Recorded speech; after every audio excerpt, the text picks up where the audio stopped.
بسم الله الرحمن الرحيم إن الحمد لله نحمده ونستعينه ونستغفره ونعوذ بالله من شرور أنفسنا ومن سيئات أعمالنا من يهده الله فلا مضل له ومن يضلل فلا هادي له أشهد أن لا إله إلا الله وحده وأشهد أن محمدا عبده ورسوله اللهم صل على محمد وعلى آل محمد كما صليت على إبراهيم وعلى آل إبراهيم إنك حميد مجيد اللهم بارك على محمد وعلى آل محمد كما باركت على إبراهيم وعلى آل إبراهيم إنك حميد مجيد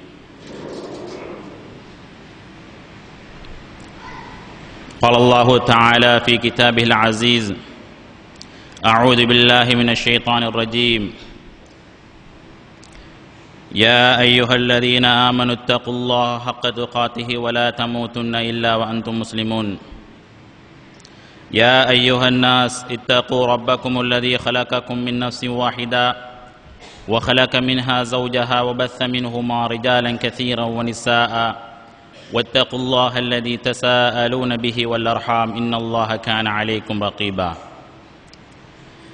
يا أيها الذين آمنوا اتقوا الله وقولوا قولا سديدا يصلح لكم أعمالكم ويغفر لكم ذنوبكم ومن يطع الله ورسوله فقد فاز فوزا عظيما رب اشرح لي صدري ويسر لي أمري واحلل عقدة من لساني يفقهوا قولي புகழனைத்தும் இவ்வுலகை படைத்து தனது கண்காணிப்பின் கீழ் நிர்வாகித்துக் கொண்டிருக்கின்ற எல்லாம் வல்ல அல்லாஹ் சுப்ஹானஹு வ தஆலாவுக்கு அல்ஹம்துலில்லாஹ். சத்திய தூதர் சன்மார்க்க போதகர் இந்த உலகத்தில் இருக்கின்ற படைப்பினங்களில் தாய் தந்தையெல்லாம் விட அதிகம் நேசிக்கக்கூடிய விருப்பத்துக்குரிய ரசூலுல்லாஹி ஸல்லல்லாஹு அலைஹி வஸல்லம் அவர்கள் மீதும் அவர்களுடைய வாழ்வினை சிறந்த முறையில் பின்பற்றி மரணித்த உத்தம சஹாபாக்கள் தாபிஈங்கள் யாரெல்லாம் இந்த தீனுல் ஹக்கில் இருந்து வாழ்ந்து மரணித்தார்களோ வாழ்ந்து கொண்டிருக்கின்றார்களோ அனைவர்கள் மீதும் அல்லாஹ்வின் சாந்தி சமாதானம் என்றென்றும் சேரட்டும் சாரட்டும் என்று கூறியவனாக வாராந்தம் இடம்பெறுகின்ற ஜும்மா கடமையை நிறைவேற்றுவதற்காக இங்கு வந்து ஒன்று கூடியிருக்கின்ற அல்லாஹ்வின் நல்லடியார்களே, எனது அன்பின் இஸ்லாமிய சகோதரர்களே, இன்றைய இந்த சந்தர்ப்பத்தில் உங்களோடு மிக முக்கியமான ஒரு தலைப்பில் உங்களோடு சில விடயங்களை பகிர்ந்து கொள்ளலாம் என்று ஆசைப்படுகின்றேன். அதுதான் அரவணைக்கப்பட வேண்டிய அனாதை சகோதரர்கள் என்ற தலைப்பில் எனது அன்பின் இஸ்லாமிய சகோதரர்களே, அல்லாஹ்வின் நல்லடியார்களே, இன்றைய உலகை பொறுத்த வகையில் நமது முஸ்லீம்கள் பலதரப்பட்ட பிரச்சனைகளுக்கு மத்தியில் வாழக்கூடியவர்களாக இருந்து கொண்டிருக்கின்றனர். சிந்தனை ரீதியாகவும் உள ரீதியாகவும் ஆயுதம் தாங்கிய மனித வெடிகுண்டுகளுக்கு மத்தியிலும் இன்றைக்கு நமது சமூகம் வாழ்ந்து கொண்டிருக்கின்ற ஒரு சூழலை கண்டு கொண்டிருக்கின்றோம். இஸ்லாம் மார்க்கத்தை பொறுத்த வகையில் பலமானவர்கள் மீது மட்டும் கரிசனை காட்டக்கூடிய மார்க்கம் கிடையாது. பலவீனமானவர்கள் இருந்தால் பலமானவர்களை விட பலவீனமானவர்கள் மீது அதிகம் அக்கறை காட்டக்கூடியதாக, கரிசனை காட்டக்கூடியதாக, அவர்களுக்காக உதவிக்கரம் நீட்டக்கூடியதாக, எந்த நேரமும் தங்களுடைய ஒத்துழைப்புகளை வழங்கக்கூடியதாக நமது இஸ்லாம் மார்க்கம் இருந்து கொண்டிருக்கிறது என்பதை நாங்கள் புரிந்து கொள்ள வேண்டும். எனது அன்பின் இஸ்லாமிய சகோதரர்களே, பாதிக்கப்பட்டவர்கள் அல்லது நம்மால் ஆதரவு கொடுக்கப்பட வேண்டியவர்கள் என்ற பட்டியலில் அதிகமானவர்கள் காணப்படுகின்றனர். கணவனை இழந்த விதவைகள் இருக்கின்றனர், ஏழைகள் இருக்கின்றார்கள், அதே போன்று மாற்று திறனாளிகள் இருந்து கொண்டிருக்கின்றார்கள், அனாதைகள் என்று இப்படி கட்டாயம் நம்மால் அரவணைக்கப்பட வேண்டிய அதிகமான சமூகம் இன்று நம்மோடு வாழ்ந்து கொண்டிருக்கின்றார்கள். உண்மையில் இவர்களுடைய உள ரீதியான செயற்பாடுகளையும் இன்னொரு சிந்தனை ரீதியான விடயங்களை நாங்கள் பார்க்கின்ற போது கடுமையாக உளவியல் ரீதியாக பாதிக்கப்படக்கூடிய ஒரு சமூகம் என்றால் இன்றைக்கு நம்முடைய அனாதை சகோதரர்கள் இருந்து கொண்டிருக்கின்றார்கள். விதவைகள் விடுகின்ற கண்ணீர்களை விட அதிகம் நாளாந்தம் ஒவ்வொரு செயல்கள் மூலமாக மற்றவர்கள் மூலம் இருந்து வருகின்ற செயற்பாடுகள் ஊடாக நாளாந்தம் கண்ணீர் விடுகின்ற அதிகமான அனாதை சகோதரர்கள் இருந்து கொண்டிருக்கின்றார்கள். எந்த அளவுக்கு என்றால், தனக்கொரு தாய் இருந்தால், தனக்கொரு தந்தை இருந்தால், தன்னை பராமரிப்பதற்கு ஒருவர் இருந்தால், இப்படியெல்லாம் எனக்கு நடைபெறாது என்று எந்த நேரமும் தன் கண்ணீரை வடிக்கக்கூடிய அதிகமான நமது அனாதை சிறார்கள் இன்று வாழ்ந்து கொண்டிருக்கின்றார்கள். எனது அன்பின் இஸ்லாமிய சகோதரர்களே, நாங்கள் புரிந்து கொள்ள வேண்டும், தாய் மகன் உறவு என்பது, தந்தை பிள்ளை உறவு என்பது மிக மகத்துவமான ஒரு உறவாகும். மறுமை பற்றி அல்லாஹு தஆலா அல் குர்ஆனிலே சொல்கின்ற போது எப்படி கூறுகின்றான்?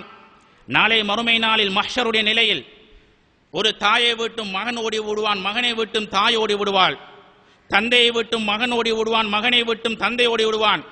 அது மட்டுமா, வயிற்றில் இருக்கின்ற பிள்ளை, கற்பிணியாக இருக்கின்றவர்கள் தனது கற்பை வெளியாக்கி விடுவார்கள். அந்த அளவுக்கு மிக கஷ்டமான ஒரு காலம் அந்த மறுமுடைய மஹ்ஷருடைய நிலையாகும், மறுமுடைய நாளாகும் என்று அல்லாஹு தஆலா அல் குர்ஆனிலே சொல்லிக் காட்டுவதனூடாக இந்த தாய் மகன் உறவு என்கின்ற விடயம் ஒரு உயர்ந்த விடயம், ஒரு மகத்துவமான ஒரு விடயம் என்பதை தங்களால் புரிந்து கொள்ள முடிகின்றது.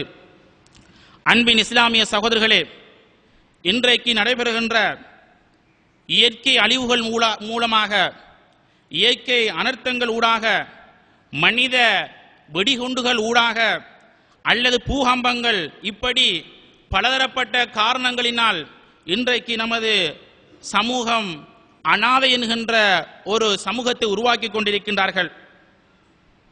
தாய் தந்தையிடம் வெளிப்படையாக பேச முடியும், தன்னுடைய தாயிடத்தில், தன்னுடைய தந்தையிடத்தில் தனக்கு விருப்பமான ஒரு பொருளை கேட்டு வாங்க முடியும். தந்தையே, இதை எனக்கு வாங்கித்தாருங்கள் என்று தந்தையிடத்தில் வெளிப்படையாக உரிமையோடு கேட்க முடியும். தந்தையிடத்தில் என்னை இந்த இடத்துக்கு சென்று என்னை பார்வையிடுவதற்காக சுற்றுலா பயணம் செல்வதற்கு எனக்கு உதவி செய்யுங்கள் என்று தந்தையிடத்தில் பைபோஸ் பண்ணி கேட்க முடியும். ஆனால் தாய் தந்தை இல்லாத பிள்ளைகள் ஏனைய ஒரு பராமரிப்பில் இருந்தாலும் கூட உள்ளத்தில் சில நேரங்களில் இதை எப்படி கேட்பது என்ற அச்சத்தில் வாழ்ந்து கொண்டிருக்கிறார்கள். இதுதான் நம்முடைய அனாதை சிறார்களின் இன்றைய நிலையாக இருந்து கொண்டிருக்கின்றது. எனது அன்பின் இஸ்லாமிய சகோதரர்களே, இப்படி நமது இந்த சமூகம், அதாவது நமது இந்த சகோதரர்கள், அனாதை சகோதரர்கள் பராமரிக்கப்படாமல் நம்முடைய கையை விட்டும் நழுவக்கூடியவர்களாக இருந்தால், நம்மை விட்டும் தூரப்படக்கூடியவர்களாக இருந்தால், நிச்சயமாக நமது சமூகம் அல்லாஹ்விடத்தில் பதில் சொல்லியே ஆக வேண்டும். காரணம் என்னவென்றால், இப்படி நமது சகோதரர்கள் இப்படி விடுபட்டு செல்வதன் காரணத்தினால் சமூக ரீதியான பல பிரச்சனைகளுக்கு அவர்கள் முகம் கொடுக்கின்றார்கள். விபச்சார அடிமைகளாக இன்று காணப்படுகின்றார்கள். கடத்தல் தொழிலில் அதிகம் ஈடுபடுத்தப்படுகின்றார்கள். அதே போன்று அடிமை தொழில்களில், அதாவது கல்வி கற்பதற்கு பதிலாக அடிமை தொழில்களில் வீதியோரங்களில் வேலை செய்யக்கூடியவர்களாக காணப்படுகின்றார்கள். நாடுகளுக்கு இடையில் எல்லை காப்பாளர்களாக இப்படி முடிவாக தற்கொலை செய்யக்கூடிய ஒரு நிலைக்கு இன்றைக்கு நமது அனாதை சிறார்கள் இன்று சென்று கொண்டிருக்கக்கூடிய ஒரு காலத்தை கண்டு கொண்டிருக்கின்றோம். அன்பின் சகோதரர்களே, சுனாமிக்கு பிற்பாடு நாம் அறிந்த மிக முக்கியமான ஒரு விடயம், பல என்ஜிஓக்கள் வந்தன. நமது நாட்டில் சுனாமி ஏற்பதன் பிற்பாடு கரையோர பகுதிகளை மையப்படுத்தி பல என்ஜிஓக்கள் வந்து அனாதைகளாக உள்ள பிள்ளைகள் எடுத்து அவருடைய நாடுகளுக்கு சென்று கிறிஸ்துவ மதம், யூத மதங்களுக்கு மாற்றிய வரலாற்றை நாங்கள் அறிந்த ஒரு உண்மையாகும். பத்திரிகையில் அந்த காலப்பகுதியில் நாங்கள் படித்தோம். அந்த அளவுக்கு இன்றைக்கு அனாதைகளுடைய எண்ணிக்கை அதிகரித்து காணப்படுகின்றது. அந்த அளவுக்கு இன்றைக்கு மாற்றுமத சகோதரர்கள் இவர்களுடைய விடயத்தில் மிக முக்கியமான ஒரு புள்ளியாக அதிகம் கரிசனை காட்டக்கூடியதாக இருந்து கொண்டிருக்கிறார்கள். இந்த விடயங்களுக்கெல்லாம் நாளை மறுமையில் அல்லாஹு தஆலா நம்மிடத்தில் கேட்டால் என்ன பதில் சொல்ல போகின்றோம்? அல்லாஹு தஆலா நாளை மறுமையில் கேட்பான், இப்படியெல்லாம் அனாதைகள் இருந்தார்களே, உங்களால் பராமரிக்கப்படாமல் நீங்கள் கண்டும் காணாது போன்று நீங்கள் அந்த உலகத்தில் வாழ்ந்து கொண்டிருந்தீர்களே, இதுக்கு நீங்கள் எப்படி இருந்தீர்களே என்று அல்லாஹ் கேட்டால் நம்மால் எவ்வித பதிலும் கிடையாது சகோதரர்களே. அல்லாஹ் பாதுகாக்க வேண்டும். இப்படி அதிகமான அனாதைகள் இன்று வாழ்ந்து கொண்டிருக்கின்றார்கள். எனது அன்பின் இஸ்லாமிய சகோதரர்களே, குறிப்பாக அனாதைகளாக தந்தை இழந்து வாழக்கூடிய பிள்ளைகள், தாயை இழந்து வாழக்கூடிய பிள்ளைகள், தந்தையையும் தாயையும் இழந்து வாழக்கூடிய பிள்ளைகள், தந்தையும் தாயும் இருந்தும் கூட பராமரிப்பதற்கு தன்னால் வாழ்வதற்கு முடியாத இயலாத பிள்ளைகளுக்கு ஒரு அன்பான வேண்டுகோள். அன்பின் சகோதரர்களே, நீங்கள் புரிந்து கொள்ள வேண்டும். ரசூலுல்லாஹி ஸல்லல்லாஹு அலைஹி வஸல்லம் வாழ்க்கையை கொஞ்சம் பிரட்டி பாருங்கள். ரசூலுல்லாஹி ஸல்லல்லாஹு அலைஹி வஸல்லம் அவர்கள் பிறக்கும் போது தந்தையை இழந்த ஒரு அனாதையாக பிறக்கின்றார்கள்.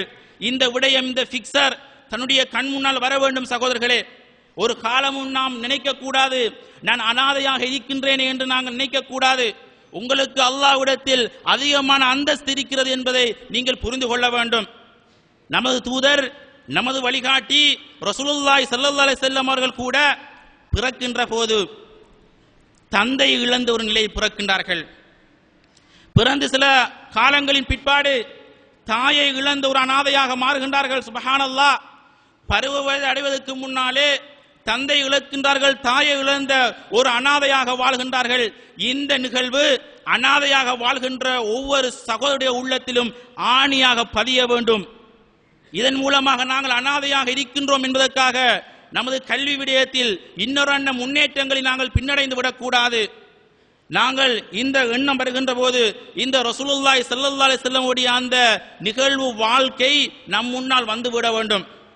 அன்பின் சகோதரர்களே, ஏன் இதை நான் இந்த இடத்தில் இந்த அளவு அழுத்தமாக கூறுகின்றேன் என்றால் காரணம், நமது அந்த சகோதரர்கள் உடல் ரீதியாக இன்றைக்கு பாதிக்கப்பட்டுக் கொண்டிருக்கின்றார்கள். உடல் ரீதியாக பாதிக்கப்பட்டுக் கொண்டிருக்கிறார்கள். ஒரு முறை சில வருடங்களுக்கு முன்னால் ஒரு வீட்டை தரிசிப்பதற்கு ஒரு சந்தர்ப்பம் கிடைத்தது. என்னுடைய நண்பரோடு சென்றிருந்தேன். நமது கிராமத்தில் உள்ள ஒரு வீடு. அந்த வீட்டில் 2 பெண்மணிகளும் 3 ஆண்களும் இருக்கின்றார்கள். எல்லோரும் சிறுவயது உள்ளவர்கள், பாடசாலையில் படிக்கின்ற பிள்ளைகள். வீட்டில் இருந்த தாய் அதாவது நூல் சுத்தி அந்த பிள்ளைகளை வளர்க்கின்ற ஒரு பெண்மணியாக காணப்படுகிறாள். நான் கேட்டேன், இந்த பிள்ளையுடைய தந்தை எங்கே என்று கேட்டவுடன் அவர் மரணித்து விட்டார் என்று சொன்னவுடன் கொஞ்சம் கவலையாக இருந்தது. எல்லோரும் சிறு பிள்ளைகள். பொருளாதார விடயத்தில் எப்படி இந்த நூல் சூத்தி உங்களால் இந்த பிள்ளைகளை வளர்க்க முடியுமா என்று கேட்டவுடன் அந்த பெண்மணி அழுது விடுகின்றாள். சுப்ஹானல்லாஹ். உண்மையில் என்னுடைய உள்ளம் அந்த சந்தர்ப்பத்தில் கடுமையாக கஷ்டப்பட்டது. அந்த பெண்மணி அழுகிறார். அந்த பெண்மணி சொல்கிறாள், எனக்கு சகோதரர்கள் 5 ஆண்கள் இருக்கிறார்கள். இந்த பிள்ளைகளுக்கு மாமாமார் 5 ஆண்கள். யாரும் என்னை பார்ப்பது கிடையாது. என்னுடைய கணவன் இருந்திருந்தால் இப்படி எனக்கு ஒரு நிலையில் எந்திரிக்க மாட்டாது. என்னால் முடியும். என்னுடைய உடம்பை வித்து, என்னுடைய உடம்பை உடற்பசி தீர்ப்பதற்கு ஆண்களுக்கு கொடுத்து அதன் மூலம் கிடைக்கின்ற பணத்தின் மூலம் இந்த பிள்ளைகளை வளர்ப்பதற்கு என்னால் முடியும். ஆனால் நான் ஒன்றை பயப்படுகின்றேன். மரணம் என்கின்ற ஒன்று இருக்கின்றது, மஹ்ஷர் என்ற ஒன்று இருக்கின்றது. நரகத்துக்குள்ளே நான் ஆசைப்படவில்லை, கஷ்டப்பட்டு என்னுடைய பிள்ளைகளை வளர்த்துக் கொண்டிருக்கின்றேன் என்று அந்த பெண்மணி சொன்ன அந்த வார்த்தை இன்னும் என்னுடைய மனதில் ஓடிக்கொண்டிருக்கிறது. அன்பின் சகோதரர்களே, ஏன் இதை சொல்கிறேன் என்றால், நமது கிராமத்தில் அப்படி இப்பையும் வாழ்ந்து கொண்டிருக்கின்றார்கள். அதன் பிற்பாடு என்னால் முடியுமான நிறுவனங்கள் ஊடாக அவருக்கு இன்றும் ஏதோ ஒரு உதவி செய்வதற்கு ஏற்பாடு செய்யப்பட்டு கொண்டிருக்கின்றது. அல்ஹம்துலில்லாஹ். அன்பின் சகோதரர்களே, நாம் வாழ்ந்தோம், நமது பிள்ளைகளை கவனித்தோம் என்று வாழ்ந்துவிட்டு மரணிக்க கூடாது. பக்கத்தில் இருப்பவர்களை பார்க்க வேண்டும். நமது குடும்பத்தில் இருக்கின்ற அனாதை பிள்ளைகளை பார்க்க வேண்டும். நமது குடும்பம் அன்றைய ஏனையவர்களை பார்க்க வேண்டும். இது இஸ்லாம் நமக்கு காட்டித் தருகின்ற மிக முக்கியமான ஒரு விடயமாகும்.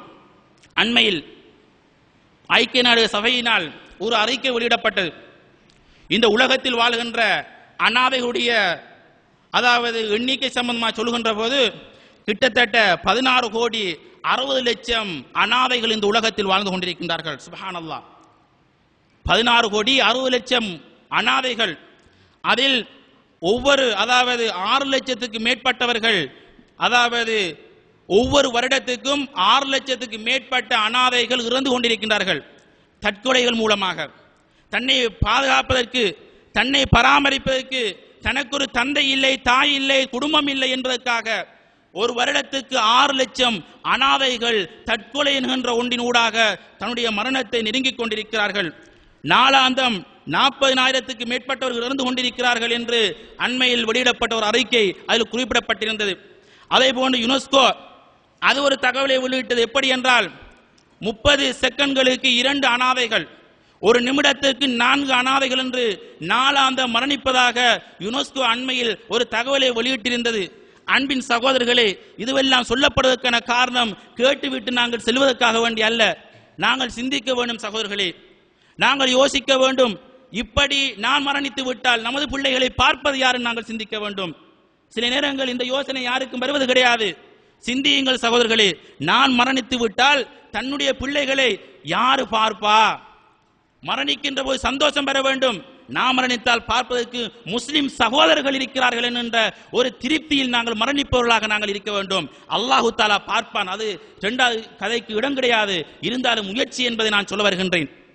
அன்பின் சகோதரர்களே, இஸ்லாத்தின் பார்வையில் அனாதைகள் சம்பந்தமாக என்ன கூறுகிறது என்று பார்க்கின்ற போது, அதாவது அல்லாஹு தாலா அல் குர்ஆனிலே சொல்லி காட்டுகின்றான். சூரத்துல் பக்கராவில் லைஸல் பிர்ர அன் துவல்லு வுஜூஹக்கும் கிபல் மஷ்ரிக் வல் மக்ரிப், சகோதரர்களை அறிந்து கொள்ளுங்கள், மேற்கு பக்கமாகவும் கிழக்கு பக்கமாக உங்களுடைய முகங்களை திருப்புவதுதான் நன்மை என்று நீங்கள் முடிவெடுத்து விட வேண்டாம். நாம் எல்லோரும் கிழக்கு பக்கமாக நோக்கி கிபிலாவை முன்னோக்கி தொழுகின்றோம். வேறு சில நாடுகளில் உள்ள சில நாடுகள் கிழக்கு பக்கமாக காபாவை முன்னோக்குகின்றன.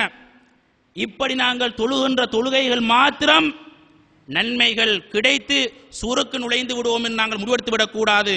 வலாக்கின்னல் பிர்ர, நன்மை எது தெரியுமா? அல்லாஹ் சொல்கின்றான், மன் ஆமன பில்லாஹி வல் யௌமில் ஆகிர், அல்லாஹ்வை ஈமான் கொண்டு, மறுமை ஈமான் கொண்டு, மலக்குமார்களை ஈமான் கொண்டு, வேதத்தை ஈமான் கொண்டு, நபிமார்களை ஈமான் கொண்டு என்று அல்லாஹ் சொல்லிவிட்டு சொல்கின்றான், வஆத்தல் மால அலா ஹுப்பிஹி, மிக நெருக்கமான உறவினர்களுக்கு நாங்கள் ஏதாவது கொடுக்க வேண்டும். அதில் நெருக்கமான உறவினர்களுக்கும் கொடுக்க முடியும். அதே போன்று வல் யதாமா, அனாதைகளுக்கு நாங்கள் கொடுக்க வேண்டும். ஈமானுக்கு பிற்பாடு அல்லாஹ் சொல்கின்ற விடயம். அதன் பின்னர் தான் அல்லாஹ் சொல்றான், பின்னர் வ அகாமஸ் ஸலா, தொழுகை நிலைநாட்டுங்கள். பாருங்கள், தொழுகை நாம் படித்திருக்கின்றோம். தொழுகை என்பது மிக முக்கியமான ஒன்று என்று நாங்கள் அறிந்திருக்கின்றோம். இந்த மிக முக்கியமான அந்த தொழுகையெல்லாம் விட ஒரு மிக முக்கியமான ஒரு விடயம் இந்த அனாதைகளை நாங்கள் பராமரிப்பது, அனாதைகளுக்கான உதவிகளை செய்வது என்று அல்லாஹு தஆலா இந்த அல் குர்ஆன் வசனத்தில் சொல்லி காட்டுகின்றான். இன்றைக்கு பார்க்கின்றோம், சிலர் இபாதத்தில் பெரிய ஒரு ஆளாக காணப்படுவார். முன்சஃபில் வந்து நின்று சொல்லுவார். எந்த நேரமும் கொள்கை பேசக்கூடியவராக காணப்படுவார். கவலை என்ன தெரியுமா? சாப்பிட்ட எச்சில் கையால் கூட காகத்தை விரட்ட மாட்டார். அந்த அளவுக்கு அவரிடத்தில் பகில்தனம் காணப்படும். சில நேரங்களில் வீட்டின் கதவை வந்து அனாதைகள் தட்டுவார்கள். தட்டுகின்ற போது தன்னால் ₹1 கூட தர்மம் கொடுக்க முடியாத அளவுக்கு பல கதைகளை கதைத்து விரட்டக்கூடியவர்களாக காணப்படுவார்கள். அல்ஹம்துலில்லாஹ், அதே நேரத்தில் நமது கிராமத்தில் வாரி வாரி அள்ளி கொடுக்கக்கூடிய நல்லவர்கள், செல்வந்தர்கள், ஏழைகள் இருந்து கொண்டுதான் இருக்கின்றார்கள். அல்லாஹு தஆலா அவர்களுக்கு பரக்கத் செய்ய வேண்டும். அல்லாஹு தஆலாவுடைய பொருளாதாரத்தில் அபிவிருத்தி செய்ய வேண்டும். நான் சொல்ல வருகின்றவர்கள் அப்படிப்பட்டவர்கள் அல்ல. கொள்கை பேசுவார்கள், ஆனால் இப்படி ஒருவர் கேட்டு வருகின்ற போது விரட்டக்கூடியவர்களாக காணப்படுகின்றார்கள். சில நேரங்கள் நமது பிள்ளைகள் ஹோட்டல், அதாவது சாப்பாட்டு கடைகளுக்கு முன்னால் நின்று கொண்டிருப்பார்கள். சாப்பாடு ஏதாவது கிடைக்குமா என்று எதிர்பார்த்து எதுவும் கொடுக்க மாட்டார்கள். சில நேரங்களில் கவலை வரும். ஒரு முறை ஒரு சம்பவத்தை என் கண்ணால் நான் கண்ட சம்பவம். ஒரு சகோதரர் நீண்ட நேரம் நின்று பார்த்தார், கிடைக்கவில்லை. நான் நினைக்கிறேன் நான் வெளியூராக இருக்க வேண்டும். பக்கத்தில் இருந்த அந்த டஸ்ட்பினில் இருந்த உணவை எடுத்து சாப்பிட்டு விட்டு அந்த பேப்பரை வாசித்து வாசித்து செல்கின்றார். சகோதரர்களே, யோசிக்க வேண்டும். எந்த அளவுக்கு நம்ம சமூகம் இருந்து கொண்டிருக்க யோசிக்க வேண்டும். அனாதைகள் விடயத்தில் நாங்கள் கடினமாக நாங்கள் உழைக்க வேண்டும். ஏனென்றால் அனாதைகள் விடயத்தை நாங்கள் நல்ல முறையில் பராமரித்தால் நிச்சயம் நமக்கு சுவர்க்கம் இருக்கின்றது. அது மட்டுமல்ல, அல்லாஹு தஆலா வேறொரு வசனத்தை சொல்கின்ற போது, அதாவது அல்லாஹு தஆலா சொல்கின்றான், யஸ்அலூனக மாதா யுன்ஃபிகூன், சஹாபாக்கள் வந்து கேட்கின்றார்கள், அல்லாஹ்வின் தூதரே, நாங்கள் யாருக்கு கொடுக்க வேண்டும்? எங்களிடத்தில் இருக்கின்ற பொருட்களை நாங்கள் யாருக்கு தர்மம் செய்ய வேண்டும் என்று கேட்கின்ற போது அல்லாஹு தஆலா சொல்லுமாறு நபியை பார்த்து சொல்கிறான், குல் மா அன்ஃபக்தும் மின் கைரின், உங்களிடத்தில் இருக்கின்ற நல்ல பொருட்களை ஃபலில் வாலிதைனி, தாய் தந்தைக்கு கொடுங்கள். முதலாவது யாருக்கு கொடுக்க வேண்டும்? தாய்க்கும் தந்தைக்கும் கொடுக்க வேண்டும். அன்பின் சகோதரர்களை, இந்த தலைப்பில் வேறு பேசப்பட வேண்டிய ஒரு தலைப்பாகும். இன்றைக்கு நமது சமூகம் என்ன செய்கின்றார்கள்? ஒரு வருடத்தில் 2 பெருநாட்கள் வந்தால் பெருநாளைக்கு மட்டும் ஒரு சாரியும் சொற்ப காசும் தாய்க்கு கொடுக்கின்ற கண்ணியம், சுப்ஹானல்லாஹ். அல்லது மாதம் மாதம் சம்பளம் எடுத்தால் ஒரு 3000 ரூபாய், அதுவும் மனைவிக்கு தெரியாமல். என்ன வாழ்க்கை சகோதரர்களே! நம்மை பெற்ற தாய் நம்முடைய பிள்ளையை தன்னுடைய மனைவி பெற்கின்ற போது படுகின்ற அவதியை வைத்து நாங்கள் முடிவெடுக்க வேண்டும். நம்முடைய தாய் நம்மை எந்த அளவு கஷ்டப்பட்டு பெற்றிருப்பாள் என்பதை நாங்கள் முடிவெடுக்க வேண்டும் சகோதரர்களே. இன்றைக்கு நடக்கின்ற கூத்துக்கள், தாயை மறந்த சமூகம். மரண அறிவித்தல் கேட்டால் தாயின் நினைப்பு வருகின்ற சிலருக்கு சொல்லப்படுவது உன்னுடைய தாய் அல்லவா என்று கேட்டால் தான் ஆம் என்று அழுது கொண்டு செல்கின்றார்கள். இனி அழுது என்ன வேலை, என்ன பிரயோஜனம் என்று கேட்கின்றேன். அன்பின் சகோதரர்களே, இப்படி நாங்கள் தாய்க்கு கொடுக்க வேண்டும். அதன் பின்னர் சொல்லப்படுகின்றது வல் அக்ரபீன், நெருங்கிய உறவினர்கள் இருப்பார்கள், அவர்களுக்கு கொடுக்க வேண்டும். வல் யதாமா, நமது சக பிள்ளைகளாக இருக்கின்ற அனாதைகளுக்கு கொடுக்க வேண்டும் என்று அல்லாஹு தஆலா அல் குர்ஆனிலே குறிப்பிட்டு காட்டுகிறான். இத்தனை வசனங்கள் நமக்கு எதை காட்டுகிறது என்றால், நாம் அனாதைகள் விடயத்தில் மிக கவனம் உள்ளவர்களாக இருக்க வேண்டும். ரசூலுல்லாஹி ஸல்லல்லாஹு அலைஹி வஸல்லம் அவர்கள் சொன்னார்கள், அன வகாஃபிலுல் யதீமி ஃபில் ஜன்னah ஹாகதா, நானும் யதீம்களை அனாதைகளை பராமரிக்க கூடியவரும் நாளை மறுமை நாள் சுவர்க்கத்தில் இப்படி இருப்போம் என்று சொன்னார்கள். நானும் அனாதைகளை பராமரிக்க கூடியவரும் இப்படி இருப்போம் என்று தன்னுடைய விரலை இப்படி விரித்து காட்டி சொன்னார்கள். அப்படி என்றால் சுவர்க்கம் நுழைவார்கள்.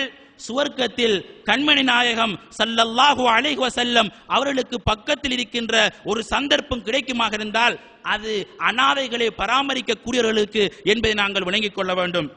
அன்பின் இஸ்லாமிய சகோதரர்களே, அல்லாஹ்வின் நல்லடியார்களே, இன்றைக்கு நாங்கள் பார்க்கின்றோம் அல்ஹம்துலில்லாஹ், சிலர் தனிநபர்கள் இன்றைக்கு அனாதைகள் எடுத்து வளர்க்கின்றார்கள். அதே போன்று நிறுவனங்களும் இன்றைக்கு பிள்ளைகள் எடுத்து வளர்த்துக் கொண்டிருக்கின்றன, பராமரிக்கின்றனர். 2 முறை அந்தஸ்தான். நாம் ஒரு பிள்ளை எடுத்து வீட்டில் வளர்த்தாலும் சரி, அல்லது ஒரு நிறுவனம் நடைபெறுகின்றது, நிறுவனம் ஒன்று அங்கே அனாதை பிள்ளைகள் பராமரிக்கப்படுகின்றார்கள் என்றால் நம்மால் முடியுமான ஒத்துழைப்புகளையும் பொருளாதார ரீதியாக, கல்வி ரீதியாக, இன்னொரு விடயங்கள் மூலமாக அவர்களுக்கு நாங்கள் உதவி செய்கின்றோம் என்றால் 2 முறை அந்தஸ்தான். இருவரும் நாளை மறுமையில் சுவர்க்க நுழைவார்கள். ரசூலுல்லாஹி ஸல்லல்லாஹு அலைஹி வஸல்லம் அவர்களுக்கு பக்கத்தில் இருக்கின்ற சந்தர்ப்பம் கிடைக்கும். இதில் சிறந்த விடயம் எது தெரியுமா? இந்த நிறுவனங்களுக்கு கொண்டு விடாமல் தனது பொறுப்பில், தனது வீட்டில், தனது அந்த பொருளாதாரத்தின் கீழ் பிள்ளைகளை வளர்ப்பதாகும், அனாதைகளை வளர்ப்பதாகும். ஏன் சிறப்பு என்றால், அன்பின் சகோதரர்களே, நடைமுறை ரீதியில் நாங்கள் அதிகமாக பொறுமை உள்ளவர்களாக இருக்க வேண்டிய ஒரு கட்டம் ஏற்படும். வீட்டில் நாங்கள் வளர்க்கின்ற போது அதிகமாக பொறுமை உள்ளவர்களாக நாங்கள் காணப்பட வேண்டிய ஒரு நிலைமை ஏற்படும். சில நேரங்களில் தனக்கு பிறந்த சொந்த பிள்ளை அவரோடு சண்டை பிடிக்க வேண்டிய ஒரு கட்டம் வரும், அதில் பொறுமையாக இருக்க வேண்டி வரும்.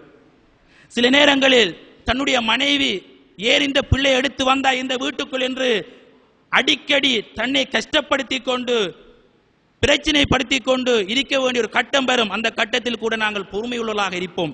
இப்படி பல பிரச்சனைகளுக்கு நாங்கள் முகம் கொடுப்பதன் காரணத்தினால், பொறுமை உள்ளவர்களாக நாங்கள் இருப்பதன் காரணத்தினால் நம்முடைய வீட்டில் வளர்ப்பதன் மூலமாக அதிகமான நன்மைகள் நாங்கள் பெற்றுக்கொள்ள முடியும் என்பதை நாங்கள் விளங்கிக் கொள்ள வேண்டும். அன்பின் இஸ்லாமிய சகோதரர்களே, இது நமக்கு இஸ்லாம் காட்டித் தருகின்ற ஒரு வழிகாட்டலாகும். இப்படி நாங்கள் செய்வதனூடாக நாளை மறுமையில் நாங்கள் சுவர்க்கத்துக்கு சொந்தக்காரர்களாக நாங்கள் மாற முடியும். அதே நேரத்தில் அன்பின் சகோதரர்களே, நல்லா புரிந்து கொள்ளுங்கள், நல்லா விளங்கிக் கொள்ள வேண்டும். அனாதை விடயத்தில் அநீதி இழைப்பவர்கள் பெரும் பாவம் செய்தவர்கள் என்பதை நாங்கள் கவனத்தில் கொள்ள வேண்டும். அனாதைகளை நாங்கள் வீட்டுக்கு எடுத்து வளர்க்கின்ற போது சில நேரங்களில் அவர்களுக்கு சொத்துக்கள் இருக்கும். அந்த சொத்துக்களை நாங்கள் அநீதி செய்திருந்தால், அல்லது அந்த பிள்ளையை எடுத்து வீட்டு வேலைக்காரன் போன்று தன்னுடைய பிள்ளையை விட இவனை கீழ்த்தரமானவன் போன்று நடாத்தி அநீதி செய்யக்கூடியவர்களாக நாங்கள் இருந்தால் அது ஒரு பெரிய ஒரு பாவம் என்பதை நாங்கள் கவனத்தில் கொள்ள வேண்டும். அல்லாஹு தஆலா அல் குர்ஆனிலே சொல்லி காட்டுகிறான். சூரத்து நிசா 10வது வசனத்தில் அல்லாஹ் சொல்கின்றான். எப்படி சொல்கின்றான்? இன்னல்லதீன யஅகுலூன ரிபா இன்னல்லதீன யஅகுலூன அம்வாலல் யதாமா குல்மன், யாரெல்லாம் அனாதைகளுடைய சொத்துக்களை அநியாயமாக களவெடுத்து சுரண்டி அவர் பெருத்தால் அவருக்கு கொடுக்க வேண்டும் என்று பயந்து இப்படி அநியாயமாக வீண்விரயமாக யார் ஒருவர் ஒரு அனாதை ஒரு விடயத்தில் அநியாயம் செய்கின்றாரோ, இன்னமா யகுலூன ஃபீ புதூனிஹிம் நாரா. சுப்ஹானல்லாஹ், அல்லாஹ் நம் அனைவரையும் பாதுகாக்க வேண்டும். அவர்கள் அவருடைய வயிற்றில் நெருப்பை நிரப்பிக் கொள்கின்றார்கள். அவர்கள் சாப்பிடுகின்ற பொருட்கள் நெருப்பு என்பதாக அல்லாஹ் அல் குர்ஆனிலே சொல்லி காட்டுகின்றான். ரசூலுல்லாஹி ஸல்லல்லாஹு அலைஹி வஸல்லம் அவர்கள் சொன்னார்கள், இஜ்தனிபு சபஅல் மூபிகாத், 7 பெரும்பாவத்தை விட்டு நீங்கள் தவிர்த்து கொள்ளுங்கள் என்று சொன்னார்கள். முதலாவது இணை வைத்தல், இரண்டாவது சூனியம், மூன்றாவது ஒருவரை கொலை செய்தல், நான்காவது வட்டி சாப்பிடுதல், ஐந்தாவது சொன்னார்கள் அனாதைகளுடைய சொத்துக்களை சுரண்டி சாப்பிடுதல். அன்பின் சகோதரர்களே, ஒன்றன் பின் ஒன்றாக சொல்லப்பட்டாலும் இவை அனைத்தும் பெரிய பாவம் என்ற அடிப்படையில் எல்லா அனைத்துக்கும் ஒரே தண்டனை என்பதை நாங்கள் முடிவெடுத்துக் கொள்ள வேண்டும். அதாவது வட்டி எடுத்து சாப்பிட்டு தௌபா செய்யாமல் இந்த உலகத்தை விட்டு ஒரு மரணிக்கின்றவனுக்கு என்ன தண்டனையோ அதே பெரும்பாவம் செய்த தண்டனையாகத்தான் இந்த உலகத்தில் வாழ்கின்ற போது அனாதையுடைய சொத்தில் சுரண்டே அவனுடைய சொத்தில் விளையாடி அநியாயம் செய்து மரணித்தவருக்கும் அதே தண்டனை என்பதை நாங்கள் புரிந்து கொள்ள வேண்டும். ரசூலுல்லாஹி ஸல்லல்லாஹு அலைஹி வஸல்லம் அவர்கள் கடினமாக சொன்னார்கள், இஜ்தனிபு சபஅல் மூபிகாத், 7 பெரும்பாவத்தையும் தவிர்த்து கொள்ளுங்கள் என்று ரசூலுல்லாஹி ஸல்லல்லாஹு அலைஹி வஸல்லம் அவர்கள் சொன்னார்கள் என்பதை நாங்கள் வர ஹதீஸ்கள் மூலமாக நாங்கள் பார்க்கக்கூடியதாக இருக்கிறது. எனவே அனாதைகள் நம்மால் பராமரிக்கப்பட வேண்டிய மிக முக்கியமான ஒரு சமூகம் என்பதை நாங்கள் புரிந்து கொள்ள வேண்டும். அனாதைகள் விடயத்தில் அநீதி செய்யக்கூடாது. அநீதி செய்வதென்பது ஒரு பெரிய பாவம் என்பதை நாங்கள் அறிந்து கொள்ள வேண்டும். இதே போன்று எனது அன்பின் இஸ்லாமிய சகோதரர்களே, அல்லாஹ்வின் நல்லடியார்களே, நமது அனாதை சிறார்கள் சில நேரங்களில் சொத்துக்கள் நாங்கள் பிரித்து கொண்டிருப்போம். அதாவது நமக்கு மத்திய நம்முடைய சொத்துக்களை பிரித்து கொண்டிருக்கின்ற போது அனாதைகள் வந்து நிற்பார்கள். அனாதைகள் இணைக்கும் ஏதாவது கிடைக்குமா கிடைக்காதா என்ற அந்த எண்ணத்தில் வந்து நிற்பார்கள். இவர்களை நாங்கள் கண்ணியப்படுத்த வேண்டும். அல்லாஹு தஆலா அல் குர்ஆனிலே சொல்லி காட்டுகிறான், வைதா ஹதரல் கிஸ்மத உலில் குர்பா வல் யதாமா வல் மசாகின் ஃபர்ஸுகூஹும் மின்ஹு. அதாவது நாம் நமது சொத்துக்களை பிரிக்கின்ற போது ஏழைகள் அனாதைகள் இல்லாதவர்கள் வந்து அந்த இடத்தில் நின்று எனக்கும் ஏதாவது கிடைக்காதா என்ற எண்ணத்தோடு நிற்கின்ற போது அவர்களை விரட்ட வேண்டாம். பாருங்கள், இஸ்லாம் எப்படி கூறுகின்றவர்கள், எந்த அளவுக்கு இவர்களுக்கு முக்கியத்துவம் என்பதை பாருங்கள். அனாதைகளை நீங்கள் விரட்ட வேண்டாம். ஃபர்ஸுகூஹும் மின்ஹு, உங்களால் முடிந்தவைகளை அதிலிருந்து அவர்களுக்கு ரிஸ்காக கொடுங்கள் என்று அல்லாஹ் தஆலா சொல்லி காட்டுகின்றான். உங்களுக்கு பங்கின் மூலமாக பல லட்சம் ரூபாய் கிடைக்கின்றதா, பல கோடி கிடைக்கிறதா, 25,000 ரூபாயை கொடுங்கள், அல்லது ஒரு 20,000 ரூபாயை கொடுங்கள், அல்லது உங்களால் முடிந்த ஒரு 1000 2,000 ரூபாயை கொடுங்கள். அது அவர்களுக்கு பெரிய ஒரு காசு. 1000 ரூபாய் காணாதவர்களாக இருப்பார்கள். அதை கண்டவுடன் அவர்களுக்கு கடும் சந்தோஷமாக இருக்கும். அதை கொடுங்கள் என்று அல்லாஹ் சொல்கின்றான். அது மட்டுமா, வகூலு லஹும் கௌலன் மஅரூஃபா, கொடுக்கின்ற போது நக்கல் அடித்து கொடுக்க வேண்டாம், கேலி பண்ண வேண்டாம், வந்துட்டான் என்பதற்காக வேண்டி நையாண்டி பண்ணி கொடுக்க வேண்டாம். ஃபகூலு லஹும் கௌலன் மஅரூஃபா, நல்ல வார்த்தையை சொல்லிக் கொடுங்கள். இதுதான் எனக்கு கிடைத்தது, துஆ செய்யுங்கள், இனிமேல் கிடைத்தால் உங்களுக்கு நான் தருவேன் என்று அவர்களுக்கு நல்ல வார்த்தையை சொல்லி அவர்களுக்கு கொடுங்கள் என்பதாக அல்லாஹ் சுப்ஹானஹு வ தஆலா அல் குர்ஆனிலே சொல்லி காட்டுகிறான். எந்த அளவுக்கு அவர்களுக்கு முக்கியம் என்பதை பாருங்கள். அது மட்டுமா அன்பின் சகோதரர்களே, அல்லாஹ் தஆலா வேறொரு வசனத்தை சொல்கின்ற போது, அரைத்தல்லதி யுகذிபு பித்தீன், மார்க்கத்தை பொய்ப்பிக்கின்றவனை நீ காணவில்லையா என்று அல்லாஹ் கேட்கின்றான். மார்க்கத்தை பொய்ப்பிப்பவன் யார் என்று தெரியுமா? ஈமான் இல்லாதவன் யார் என்று தெரியுமா? உள்ளத்தில் அல்லாஹ் பற்றிய பயம் இல்லாதவன் யார் என்று தெரியுமா? உள்ளத்தில் நாளை மறுமையில் அல்லாஹ் கேள்வி கேட்பானே என்ற அச்சம் இல்லாதவன் யார் என்று தெரியுமா? அல்லாஹ் சொல்கின்றான், ஃபதாலிகல்லதி யதுல் யதீம். அனாதை என்றால் அலச்சி விரட்டுவான், அனாதை என்றால் பிடிக்காது. தன்னுடைய வாகனத்தை தொட்டால் அதாவது தேவையில்லாத வார்த்தையை கொண்டு திட்டுவான், வீட்டி முன்னால் வந்துட்டால் விரட்டி விரட்டி ஓட ஓட அடிப்பான். இப்படிப்பட்டவன் நிச்சயம் யார் என்றால் ஈமான் இல்லாத ஒருவன். அனாதைகளை பிடிக்காது என்று அல்லாஹ் சொல்லி காட்டுகிறான். அப்ப ஈமான் நம்மோடு இருக்க வேண்டும் என்றால், ஒரு முஃமின் என்ற அந்தஸ்தை நாங்கள் பெற வேண்டும் என்றால், அனாதைகளை நாங்கள் ஆதரிக்கக்கூடியவர்களாக நாங்கள் இருக்க வேண்டும். அனாதைகளை நாங்கள் விரட்டக்கூடியவர்களாக ஆதரிக்காமல் பராமரிக்காமல் நாங்கள் இருந்தால் நிச்சயமாக நாங்களும் ஈமான் இல்லாதவர்கள் என்பதை நாங்கள் புரிந்து கொள்ள வேண்டும். அது மட்டுமா, அல்லாஹ் தஆலா இன்னும் ஒரு வசனத்தை சொல்லி காட்டுகிறான். அதாவது நாம் அறிந்த ஒரு வசனம், பொதுவாக அல்லாஹ் தஆலா நமக்கு தந்தாலும் சரி தராவிட்டாலும் இரண்டும் சோதனை என்று நாங்கள் முடிவெடுக்க வேண்டும். அல்லாஹ் நமக்கு அதிகமாக தருகின்றான், அல்ஹம்துலில்லாஹ். அல்லாஹ் எனக்கு தரவில்லை, அல்ஹம்துலில்லாஹ். இரண்டும் சோதனை. கூடுதலாக அல்லாஹ் தருவதும் சோதனை, தராமல் விடுவதும் சோதனை. இரண்டையும் புரிந்து கொள்வதுதான் ஈமான்.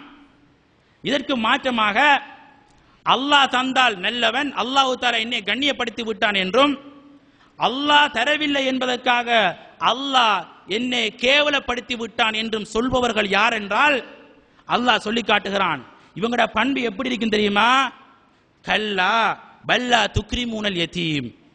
இந்த பண்புள்ளவர்கள் கொடுத்தால் அல்லாஹ் என்னை கண்ணியப்படுத்தி விட்டான், கொடுக்கவில்லை என்றால் அல்லாஹ் என்னை இழிவுபடுத்தி விட்டான் என்று சொல்லக்கூடிய பண்பு என்ன தெரியுமா? பல்லா துக்ரிமூனல் யதீம். அறிந்து கொள்ளுங்கள், அவர்கள் அனாதைகளை கண்ணியப்படுத்த மாட்டார்கள்.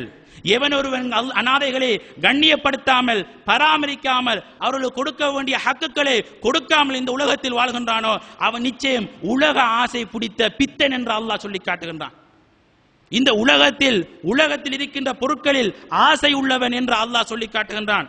அது மட்டுமா, வலா தஹாதுன அலா தஆமில் முஸ்கீன். ஏழைகளுக்கு உணவு கொடுக்குமாறு தூண்டவும் மாட்டான்.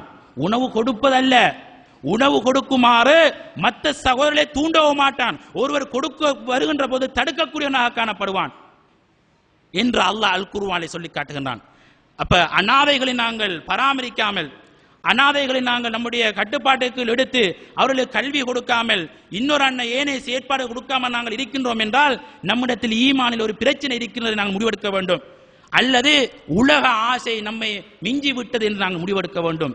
அன்பின் சகோதரர்களே, ரசூலுல்லாஹி ஸல்லல்லாஹு அலைஹி வஸல்லம் அவர்கள் அழகாக சொன்னார்கள், கைருல் பைத்தி ஃபில் முஸ்லிமீன் மினல் முஸ்லிமீன். முஸ்லிம்களுடைய வீடுகளில் மிக சிறந்த வீடு எது தெரியுமா? பைத்துன் ஃபீஹி யதீமுன். அனாதைகள் அழகான முறையில் பராமரிக்கப்படுகின்ற வீடு என்று சொன்னார்கள். எந்த வீட்டில் அனாதை ஒன்று இருந்து அந்த வீட்டில் அந்த அனாதை சந்தோஷமாக ஏனைய பிள்ளைகள் போன்று சந்தோஷமாக நல்ல முறையில் பராமரிக்கப்படுகின்றதோ அந்த வீடுதான் முஸ்லிம்களுடைய வீடுகளில் கைருல் புயூத், மிக சிறந்த வீடு என்று ரசூலுல்லாஹி ஸல்லல்லாஹு அலைஹி வஸல்லம் அவர்கள் சொன்னார்கள் என்ற நபிமொழி புகாரியில் இடம்பெற்றிருக்கிறது. அதே நேரத்தில் வீடுகளில் மிகவும் கெட்ட வீடு எது தெரியுமா? அனாதை இருந்து அநியாயம் செய்யப்படுவது. எந்த வீட்டில் ஒரு அனாதை இருந்து அநீதி செய்யப்படுகின்றதோ அந்த வீடு ஷர்ருல் புயூத், வீடுகளில் மிக கெட்ட வீடு என்று ரசூலுல்லாஹி ஸல்லல்லாஹு அலைஹி வஸல்லம் அவர்கள் சொல்லி காட்டினார்கள். அன்பின் சகோதரர்களே, ஏன் இந்த அளவுக்கு நான் இதை சொல்கிறேன் என்றால், நமது கிராமத்தில் அதாவது அனாதைகள் வாழ்ந்து கொண்டிருக்கின்றார்கள். 135 விதமான அனாதைகள். இஸ்லாத்தை பொறுத்த வகையில் பருவ வயதுக்கு உட்பட்ட தந்தை இழந்த பிள்ளைகள் எத்தீம், அனாதை என்று சொல்லப்படுகின்றது. பொதுவாக பார்க்கின்ற போது இதே அந்தஸ்தில் தாயை இழந்தவர்கள் இருக்கின்றார்கள், தாயையும் தந்தையும் இழந்தவர்கள் இருக்கின்றார்கள். அதே போன்று தாயும் தந்தையும் இருந்தும் கூட பராமரிப்பதற்கு யாரும் இல்லாத, எந்த நேரமும் அழுது கொண்டு சில பிள்ளைகள் வாழ்ந்து கொண்டிருக்கிறார்கள். இப்படி 4 வகையான இந்த சமூகம், இந்த பிரிவினர் நமது கிராமத்தில் 35 வீதமானவர்கள் வாழ்ந்து கொண்டிருக்கிறார்கள். நாம் யாரும் கணக்கெடுப்பது கிடையாது. அதே நேரத்தில் சிலர் அல்ஹம்துலில்லாஹ் இயக்க ரீதியாக அல்லது தனிநபர் ஊடாக சில உதவிகள் செய்யப்படுகின்றன. அந்த உதவிகள் நம்முடைய பிள்ளைகளுக்கு நாம் செய்கின்ற உதவிகளில் நாளில் ஒரு பகுதி என்பதை நாங்கள் புரிந்து கொள்ள வேண்டும்.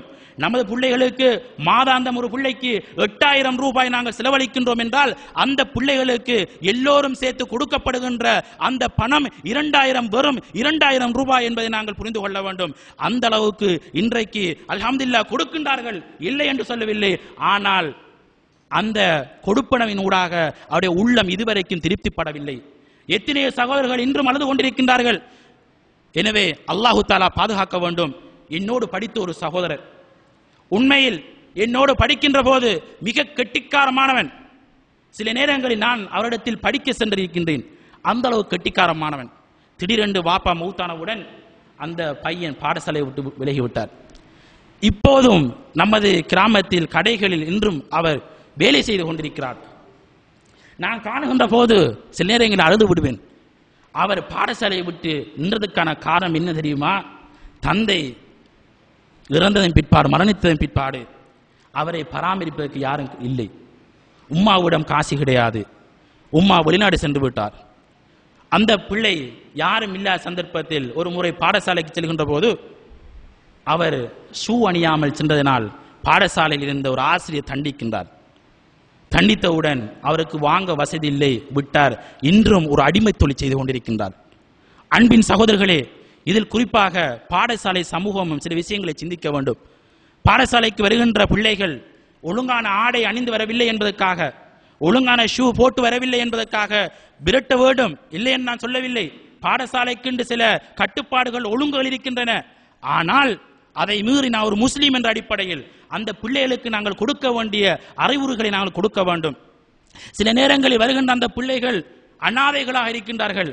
அந்த அனாதைகளுக்கு நாம் நம்மால் முடியுமான உதவிகளை நாங்கள் செய்ய முற்பட வேண்டும். குறைந்தது தனக்கு கிடைக்கின்ற அந்த சம்பளத்தில் 100 ரூபாயாக கொடுக்க வேண்டும். அன்று அந்த ஆசிரியர் அந்த மாணவனுக்கு அந்த ஷூவை வாங்கி கொடுத்திருந்தால் இன்றைக்கு நான் அவரை ஒரு டாக்டராக நான் கண்டிருப்பேன், அல்லது ஒரு இன்ஜினியராக ஒரு உயர்ந்த நிலையில் நான் கண்டிருப்பேன். ஆனால் இன்றும் கூட அவர் அடிமை வேலை செய்கிறார் என்கின்ற போது உள்ளம் கவலைப்படுகின்றது. எனவே சகோதரர்களே, நமது கிராமத்தில் இப்படி அனாதைகள் வாழ்ந்து கொண்டிருக்கின்றார்கள். அவர்களுக்காக நாங்கள் நம்முடைய உதவிக்கரங்களை நாங்கள் நீட்ட வேண்டும். எல்லாம் வல்ல அல்லாஹ் சுப்ஹானஹு வ தஆலா நம்முடைய அனைவருடைய உள்ளத்திலேயும் மாற்றத்தை ஏற்படுத்தும். அல்ஹம்துலில்லாஹி அல்லதி ஹதானா லிஹாதா வ மா குன்னா லனஹ்ததி லௌலா அன் ஹதானல்லாஹ். அஷ்ஹது அன் லா இலாஹா இல்லல்லாஹு வஹ்தா வ அஷ்ஹது அன்ன முஹம்மதன் அப்துஹு வ ரசூலுஹு அம்மா பாத். அன்பின் இஸ்லாமிய சகோதரர்களே, அல்லாஹ்வின் நல்லடியார்களே, முதலாவது குத்துபாவில் அனாதைகள் என்றால் யார், உலக ரீதியில் அனாதைகளுடைய நிலை என்ன, ஏன் அனாதையாக்கப்படுகின்றார்கள், அனாதைகளை பராமரிப்பதன் மூலம் நாளை மறுமை நமக்கு எது கிஃப்டாக கிடைக்க இருக்கின்றது, அனாதைகளை அதாவது அனாதைகளுக்கு அநியாயம் செய்வது பெரும் பாவம், இப்படி போன்ற சில விடயங்களை முதலாவது குத்துபாவை நாங்கள் விளங்கினோம். இரண்டாவது இந்த சந்தர்ப்பத்தில் அன்பின் சகோதரர்களே, நாங்கள் புரிந்து கொள்ள வேண்டும், இந்த அனாதை சிறார்கள் என்பவர்கள் நமது சகோதரர்கள், நமது பிள்ளைகள் போன்றவர்களை பார்க்க வேண்டும். நம்மால் அவர்களுக்கு பொருளாதார ரீதியாக உதவி செய்ய முடியவில்லை என்றால் ஆக குறைந்தது கல்வி ரீதியாக நாங்கள் வழிகாட்ட பழக வேண்டும், அல்லது வேறு நிறுவனங்களுக்கு ஈடாக கொண்டு சேர்க்கக்கூடிய அளவுக்கு வழிகாட்டல் கொடுக்க வேண்டும்.